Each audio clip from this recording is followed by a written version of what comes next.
The most iconic Land Rover of all is back with a modern avatar, and today we are going to know why it's so good as it sounds. Be sure to check the full video as we take this beast to the streets of Dubai and check what's so new in the new Defender.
Where I upload car review videos every week.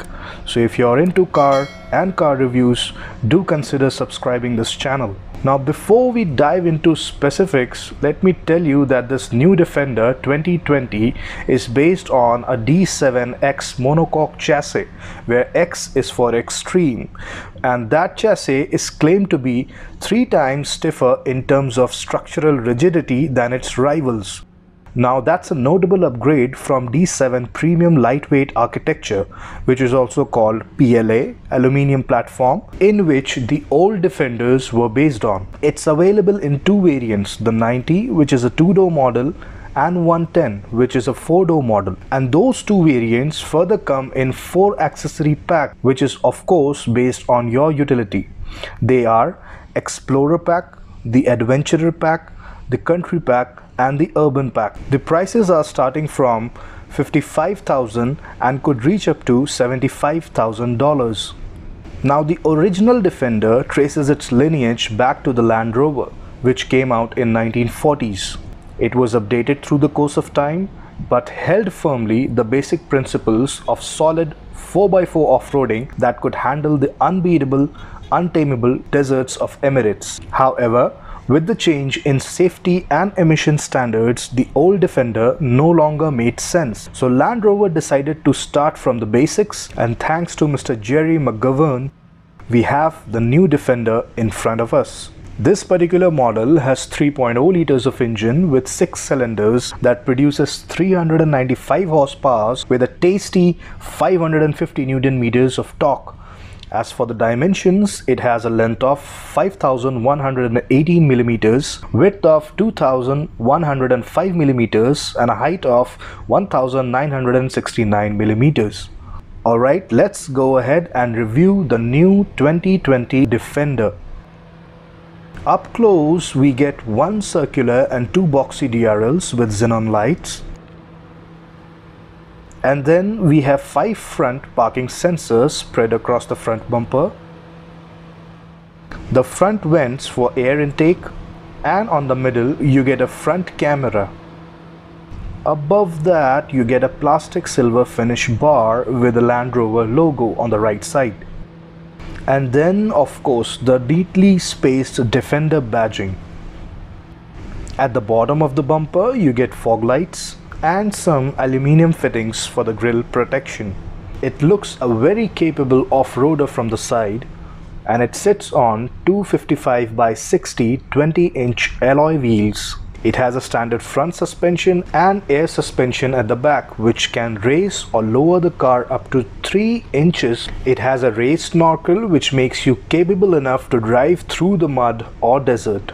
Then you have the auto folding side view mirrors with integrated turn signals and blind spot assist. Throughout the bottom you get rubber moldings, which adds up to the adventure ready looks of this car. Then you have the driver's side keyless body colored door handles, which can be locked like this, and unlock like this. You get the same styling and keyless features on the rear side passenger door. And the best thing about this vehicle is that it has got air suspensions, which I'll demonstrate in a while. From a distance, the back has a bold and a boxy look. You get LED lights with 4 boxes, 2 big and the other 2 small, which serves as a rear turn indicator. At the bottom, you get black and silver finished plastic bumper with 5 integrated parking sensors and reflectors that nicely amalgamates with the side styling. The Land Rover badging, a 20-inch spare wheel tire, and behind that you get rear glass wipers. Let's go ahead and open up the rear door. It feels pretty solid and heavy, possibly because of the mounted spare wheel at the back. It has 175 liters of storage, rising to 2,390 liters if the second row of seats is folded. And on the left hand side, you have the switches which controls the rear height of the car. Let's say if you have a pretty heavy item to throw in there, you just need to push this button and the car would automatically come down to ease up your effort. And surprisingly, you even get a fan speed rotor over here to modulate the airflow. There are hooks on the inner edges on both sides which could be helpful in tying up the luggage. You get the air vents and 2 distinctive safari windows on both sides. Let's close that. Moving on to the rear passenger side, you get soft touch leather paddings on the top, a plastic panel with leather handle, blind spot detection, lock unlock latch, 2 Meridian speakers and some storage space. Inside you get soft touch grab handles, 3 perforated leather seats with manually adjustable headrests. In the middle you have armrest with 2 cup holders. Let's move inside and check the rear side central console. At the center you get all climate control options. And down below you get 2 sockets of USB and 2 power plugs.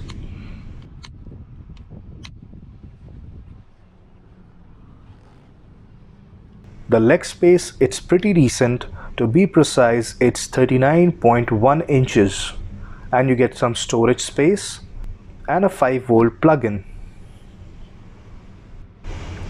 On the top you get reading lights, grab handles and a small vent.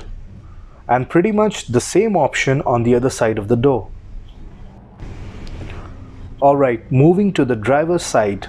On opening up the door, you get soft touch leather wrappings on the top, a speaker, then plastic finish with leather armrest, window, mirror and lock control switches. Below that you have the speaker with lock and lock latch, some storage space and another speaker. Moving further, you get 4-way adjustable power seats with part leather and part fabric material, hood open latch, instrument cluster illumination with powered parking brakes. Let's climb inside the cockpit and check what new innovations and high-tech features the Land Rover has decided to add on. Inside you get a 4-spoke leather steering wheel. At the center you have chrome finished Defender badging with airbag marks.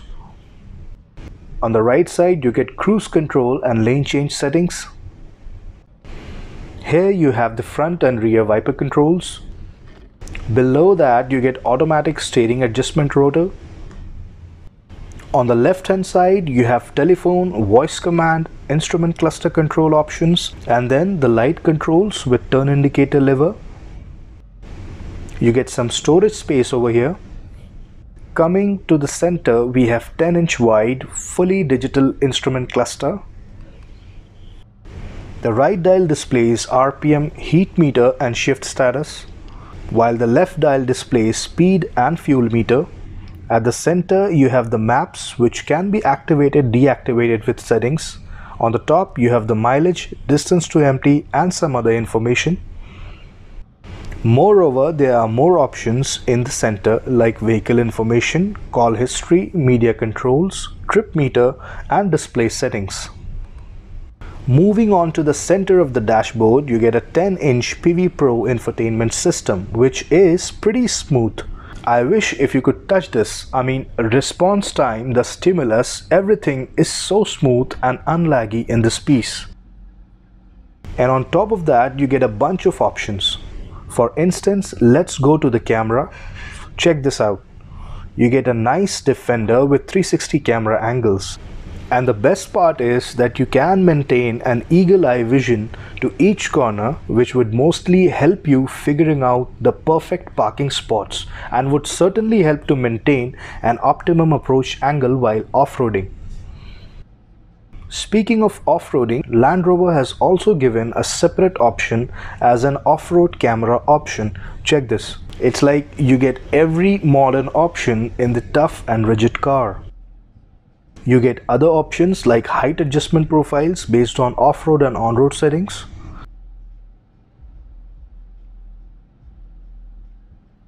Moreover, when you go to the 4x4 terrain select option, you'll get the information and assist option for your off-roading adventures like off-road suspension info, weight sensing just in case you want to go through the water, and terrain response modes. Below down you get the push start. It has 8-speed automatic transmission which helps in quieter drive with better acceleration. While putting it in reverse mode, you get the 360 camera on the screen. Check that. On the right, you get all the climate control and off-road options like crawl control, differential lock, terrain select and traction control buttons. Below down, you get the lighter, USB, a nano SIM slot and a Type-C slot. You get some storage space beneath the armrest and 2 rubbered cup holders for maximum grip. Just after that, you have the wireless charging pad, and on opening the armrest, you get a decent size cooling box. On moving up, you get the sun visor with vanity mirror and lights. At the center, you have frameless mirrors with cam display and auto dimming technology, the panoramic sunroof control switches, and on the passenger side, you get the same option in the sun visor. Let's go ahead and open up that panoramic sunroof. Although your view is obstructed by the roof rack, but it can be detached in case you want to. That's it for the inside, folks. Now let's go ahead and take it for a drive. Alright, driving the new 2020 Defender. Now the first thing which you would note is the seating position, which is great. You sit up high and the visibility is quite good. Perhaps that's where the king of classics comes to life.